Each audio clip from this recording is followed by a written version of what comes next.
My wife went on vacation with her best friend, so I had let her go and ended everything while she was gone. I never thought I'd be the type of guy to end up on Reddit writing something like this. But here I am. I'm 34. My wife Emma is 32.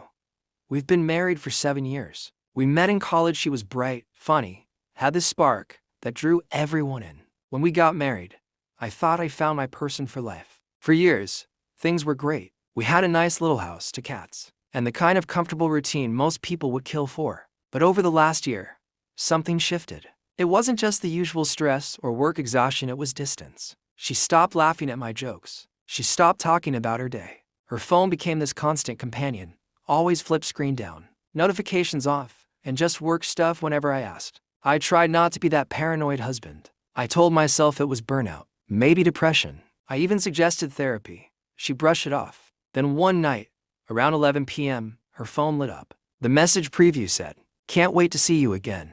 When I asked her, she said it was from her best friend, Lily, the same best friend she'd started spending weekends with, going on girls' nights and brunches. Something in me snapped a little that night, not in anger, but in quiet clarity. 2 weeks later, she told me Lily had invited her on a short vacation for days at a beach resort, just the two of us to clear our heads. She looked nervous saying it. I asked when she was leaving. Friday morning.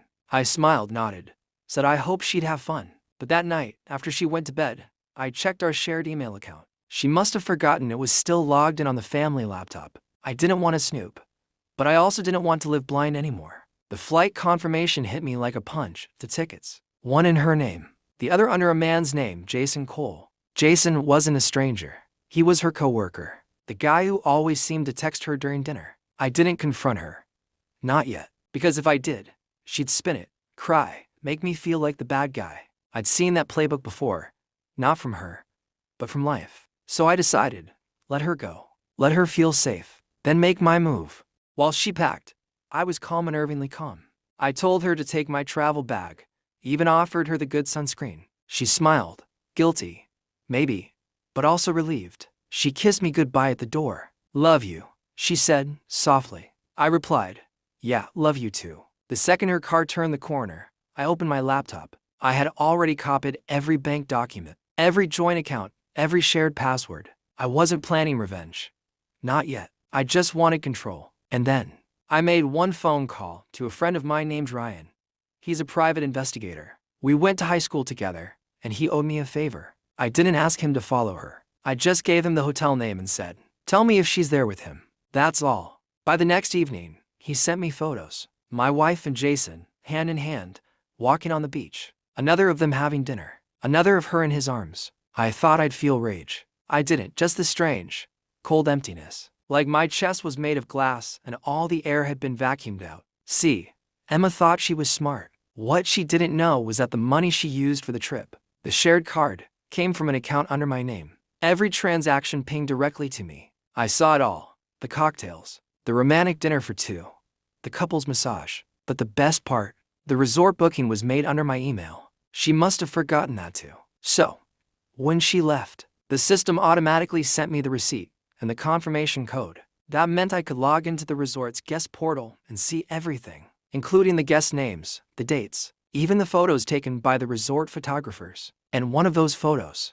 the one that broke the illusion completely, showed her kissing him on the balcony. The same balcony where, 3 years earlier, we'd spent our anniversary. I sat there staring at the screen, remembering how I used to hold her hand on that same spot. How I told her, "We'll come back here every year." I didn't realize she'd just come back with someone else. Instead of exploding, I planned. While she was away, I quietly removed her access to our joint savings and redirected my paycheck to a new account. I canceled the credit card she'd taken with her, not immediately. I let her finish the trip first, and before she got home, I called a lawyer. He helped me prepare something that would make her trip very memorable when she came back. When Emma finally returned, she looked tired but strangely peaceful, like someone who had just come back from a fantasy world and wasn't ready to face reality. She hugged me at the door. I hugged her back, briefly, and said, "We need to talk." Her face went pale. When I said, "We need to talk," Emma froze. Her suitcase was still by the door. For a moment she just stood there, eyes flicking between me and the hallway, as if calculating whether she could avoid this conversation altogether. "Sure," she said, forcing a smile. Can it wait? I'm exhausted. No, I interrupted.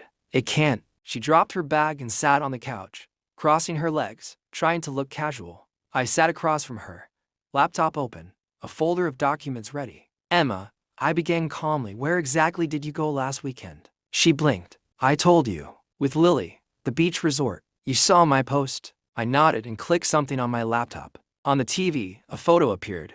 One of the resort's professional shots. Emma and Jason, hand in hand, smiling at the camera. Her lips parted, and her voice came out small. I can explain. Don't, I said quietly. You've had for days to come up with a story. I've had for days to confirm the truth. She stared at the floor, trembling slightly. Then she whispered, how much do you know? Enough to know you paid for his ticket with our joint card. Enough to know you lied about who you were with. Enough to know it's been going on for months. Tears filled her eyes. It's not what you think. It was a mistake. I laughed softly. A mistake? Emma, you booked a 4-day trip under my email. You used my money. You told me you loved me before you left to sleep with someone else. That's not a mistake. That's a plan. She buried her face in her hands. For a moment, I almost felt sorry for her. But then I remembered all the nights. I sat alone wondering why she stopped caring. I handed her an envelope. Before you say anything, read this. Inside was a document, not divorce papers, but something close, an agreement prepared by my lawyer. It transferred all joint financial assets into my name,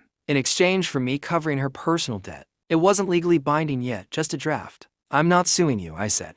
Not yet, but I want things clean. No drama. You take your stuff. I'll cover the credit card debt you ran up. You walk away, I keep the house. Her eyes widened. You're kicking me out? I didn't answer right away. Emma, you left a long time ago. You just forgot to pack. She stood up suddenly, angry now. You can't just erase 7 years like that. I'm not, I said, standing to. You did. For a moment, we just stared at each other. The silence between us heavier than shouting could ever be. Then she said something I didn't expect. I was lonely, okay. You stopped caring. You were distant. I didn't know how else to feel alive. That hurt more than all the lies combined. Because deep down, part of it was true. I had gotten lost in work. I'd stopped noticing small things. But betrayal wasn't the cure for neglect. I get it, I said quietly. You were unhappy. But instead of fixing it, you burned it down. As she started to cry again, I picked up her phone from the table. She'd left it unlocked when she came in. I opened the messages with Jason and turned the screen toward her. You might want to warn him, I said. HR got a copy of these this morning. Her head snapped up. You didn't. Oh, I did. Using your shared work email, actually. See, the company has a very strict policy against supervisor-subordinate relationships. He's your boss, right? She looked like she'd been slapped. Don't worry, I continued. I didn't mention you by name. I just forwarded the messages anonymously. But I'm sure they'll figure it out. You ruined his career. She screamed. I tilted my head. No, you did. I just sent a reminder. She collapsed onto the couch, sobbing, part guilt, part panic. And that's when I realized something. I didn't feel joy or triumph, just release, like a weight had been lifted. When she finally stopped crying, I told her the truth. I didn't plan to destroy you, Emma.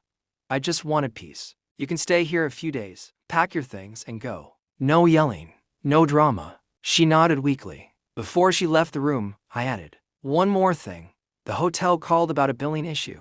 You might want to handle that. Apparently, your card got declined after I canceled it. She looked back, eyes full of humiliation. You planned all of this, didn't you? Not at first, I said. But once I saw who you really were, I just adapted. Then I walked upstairs, closed the door, and for the first time in months, slept without wondering what she was hiding. The morning after our confrontation, the house felt silent, not empty, just free. Emma stayed in the guest room. I could hear her packing quietly. Every sound, the click of a suitcase, the zip of a jacket, felt like another door closing forever. She left that afternoon without saying goodbye. No tears, no parting words, just a car door slamming and the faint sound of tires on gravel. For the first time in years, I didn't chase after her. I didn't text or call. I just sat on the porch, letting the cold air sting my lungs and my mind clear for the first time in months. 2 days later, I got an email from Ryan, my private investigator friend. You might want to check the company website. I did.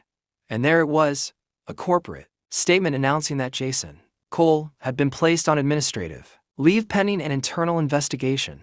His photo was gone from the leadership page. I didn't smile, but I also didn't feel sorry. Actions have consequences. Later that night, A message popped up from an unknown number. Emma, you destroyed his career. I hope you're happy. I didn't reply. The next message came minutes later. Emma, they fired him. HR said they had screenshots. I lost my position too. Still, I said nothing.